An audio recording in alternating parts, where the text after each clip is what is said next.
Welcome to Luca is a Billionaire, where the only thing I invest in is your answers. You start by preparing an isolated environment so libraries don't conflict. Create and activate a conda env named tfenv with Python 3. 8. Because TensorFlow compatibility matters. Once activated, install Jupyter Notebook using pip or conda. This gives you the browser interface for experiments. Make sure pip and conda point to the same env. After installing, run Jupyter Notebook to launch the server and confirm the notebook opens in your browser before moving on to TensorFlow installation.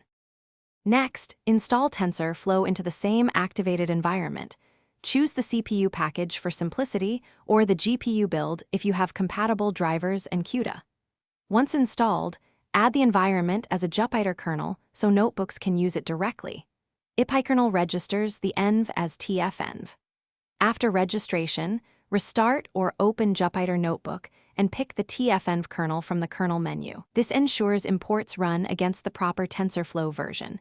Now verify by importing TensorFlow in a cell and printing TF version. Finally, validate the setup with a quick TensorFlow snippet that creates tensors and runs an operation. If it prints a number, you're good.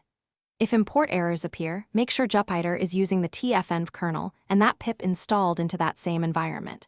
For GPU problems, verify CUDA and cuDNN versions match the TensorFlow release and confirm GPU visibility via TF. Config. List physical devices, GPU. One key troubleshooting tip.